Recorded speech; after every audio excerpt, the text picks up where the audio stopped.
నమస్తే, నేను మీ Teja. Right now హైదరాబాద్లోని కిమ్స్ హాస్పిటల్ దగ్గరికి అయితే నేను రావడం జరిగింది. మీ అందరికీ బాగా తెలుసు, రాజమండ్రిలోని ట్రైనీ డాక్టర్ ప్రియాంక, ఆమెని ఇద్దరు వ్యక్తులు మద్యం సేవించి కారుతో బైక్ పైన వెళ్తున్న వాళ్ళిద్దరిని కూడా గుద్దేశారు. ప్రియాంక స్నేహితుడు. సో దీంతో ప్రియాంక అక్కడికక్కడే కుప్పకూలిపోయింది, తీవ్ర రక్తస్రావం జరిగింది. తర్వాత ఆమెని దగ్గరలోనే ఒక ప్రైవేట్ హాస్పిటల్, స్వాతంత్ర అనే ఒక హాస్పిటల్కి తీసుకెళ్లే ప్రయత్నం చేశారు. కానీ పరిస్థితి విషమించడంతో ఆమెని మెరుగైన చికిత్స కోసం ఇక్కడ హైదరాబాద్ కిమ్స్ హాస్పిటల్కి అయితే తీసుకురావడం అయితే జరిగింది. ప్రస్తుతం ఆమె బ్రెయిన్ డెత్ అయ్యి ఉందంటూ కూడా వైద్యులు అయితే చెప్పడం జరిగింది. ఈరోజు ఆత్మీయ అనే ఒక టెస్ట్ కూడా నిర్వహించే ప్రయత్నం చేస్తారంటే బ్రెయిన్ డెత్ అయిన వారికి ఆ టెస్ట్ చేస్తారా అంటే ప్రాణాలతో బయటపడుతుందా లేదా అనే విషయం ఈ టెస్ట్ ద్వారా తెలుస్తుందంటూ కూడా చెప్తారు. ఇది చాలా దారుణమైన ఘటన. ఎందుకంటే ప్రియాంక వాళ్ళ తల్లిదండ్రులు ఎంతో కష్టపడి ప్రియాంకని చదివించారు. రాజమండ్రిలోని జిఎస్ఎల్ మెడికల్ కాలేజ్లో ఆమె సీటు సంపాదించింది. ప్రస్తుతం అక్కడ డెర్మటాలజిస్ట్గా పీజీ చేస్తూ ఉంది. ఇదే టైంలో స్నేహితుడితో కలిసి సినిమా చూద్దామని చెప్పి రాజమండ్రిలోని ఏవి అప్పారావు అనే రోడ్లో ఉన్న ఒక థియేటర్కి వెళ్తే అక్కడ ఇద్దరు వ్యక్తులు అప్పటికే ఫుల్గా మద్యం సేవించున్నారు. ఒక హోటల్లో స్టే చేశారు. దాని తర్వాత సినిమాకి వెళ్దామని చెప్పి ప్రయత్నిస్తే వాళ్ళకి ఆ థియేటర్ సెక్యూరిటీ సిబ్బంది బ్రీత్ అనలైజర్ టెస్ట్ చేశారు. మీరు ఎక్కువ తాగి ఉన్నారు, మీరు లోపలికి వెళ్ళకూడదంటూ కూడా చెప్పే ప్రయత్నం చేస్తే వారితో గొడవ పెట్టుకున్నారు. దీంతో చేసేదేమీ లేక ఇక తిరిగి వెళ్ళిపోదాం అని చెప్పి పార్కింగ్ లో ఉన్న ఆ కార్ని వేగంగా బయటికి తీసుకొచ్చే ప్రయత్నం చేశారు. అప్పుడే ఒక సీసీటీవీ ఫుటేజ్ అంతా కూడా రికార్డ్ అయింది. ఇప్పుడు మీరు దాన్ని స్క్రీన్ పైన క్లియర్ గా చూడొచ్చు. ముందు వేగంగా బయటికి దానికి తీసుకొచ్చి ముందు వెళ్తున్న ప్రియాంక స్నేహితుడు ఒక టూ వీలర్ పైన దాన్ని గుద్దే ప్రయత్నం చేశారు. అయితే వాళ్ళిద్దరూ దానిపైన ఏ రకంగా రియాక్ట్ కాలేదు, స్పందించలేదు. ఏదో పొరపాటున తగిలింది కదా అని చెప్పేసి వారు అనుకున్నారు. సో దీంతో వారు రోడ్ మీదకి వెళ్ళిపోతున్నారు, మెయిన్ రోడ్ మీదకి వెళ్ళిపోయే ప్రయత్నం చేస్తున్నారు. దీంతో మళ్ళీ ఈ వ్యక్తి ఎవరైతే ఉన్నారో ఈ దశ్వంత్ అనే వ్యక్తి అంటే అహంకారంతో ఆ సెక్యూరిటీ సిబ్బందితో గొడవైంది. తన అహాన్ని చూపించాలి అని చెప్పి అక్కడ ప్రయత్నించి ఆ కారును వేగంగా నడిపి ప్రియాంక చావుకి, ప్రియాంక అంటే ఇప్పుడు ప్రాణాపాయ స్థితిలో ఉంది. ఏం జరుగుతుందో కూడా చెప్పలేని పరిస్థితిలో ఉంది.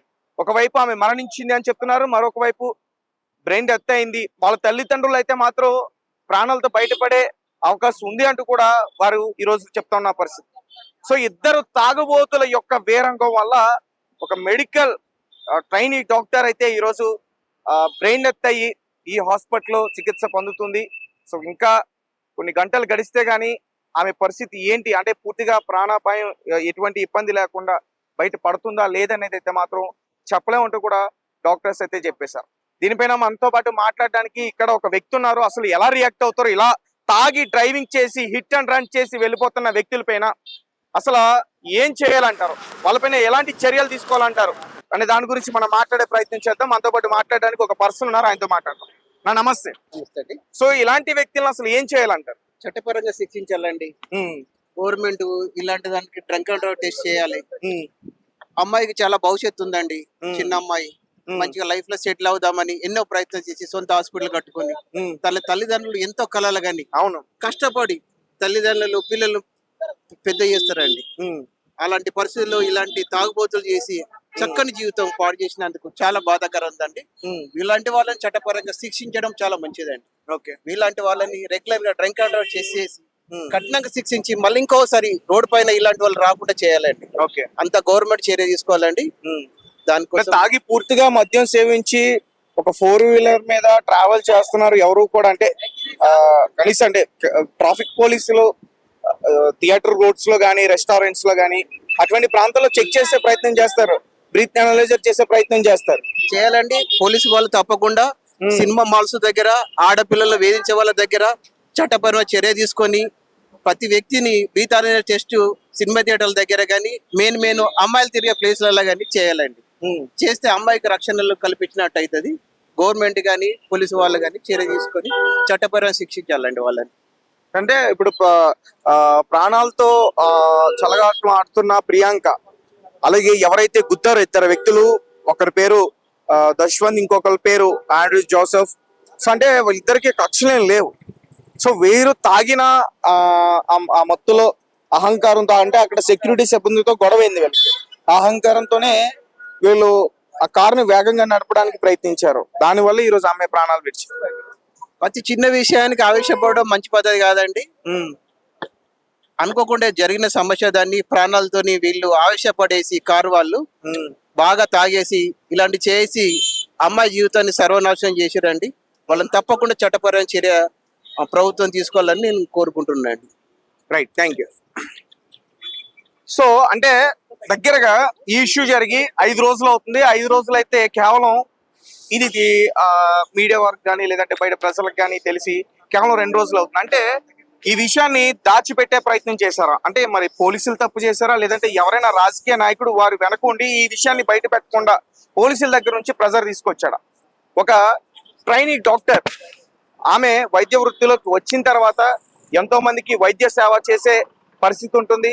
ఈరోజు ఆమె ఒక పేషెంట్ లాగా ఇదే హాస్పిటల్లో బ్రెయిన్ డెత్ కి గురయ్యి చావు బ్రతుకుల మధ్య పోరాడుతూ ఉంది. సో ఇంకా కొన్ని గంటలు గడిస్తే గానీ డాక్టర్లు ఏమీ చెప్పలేమంటూ కూడా చెప్తున్న పరిస్థితి. అలాగే ఆమెకి ఆప్నియా అనే ఒక టెస్ట్ కూడా చేస్తున్నారు. బ్రెయిన్ డెత్ అయిన వారికి ఈ టెస్ట్ చేస్తారు. అసలు ఊపిరి ఆమె తీసుకోగలుగుతుందా లేదా అనే టెస్ట్ ఇది.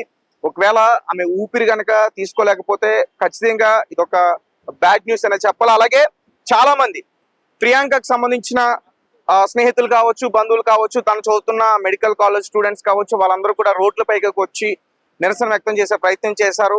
ఖచ్చితంగా ఎవరైతే నిందితులు ఇద్దరు ఉన్నారో వారికి కఠినంగా శిక్షలు వేయాలంటూ, తర్వాత ఉరిశిక్ష వేయాలంటూ కూడా చాలా మంది డిమాండ్ చేస్తున్న పరిస్థితి. ఎందుకంటే కేవలం అంటే ప్రియాంక వాళ్ళ స్నేహితుడు ఎవరైతే ఆమెతో పాటు ప్రయాణిస్తున్నాడో వాళ్ళిద్దరు తప్పేం లేదు.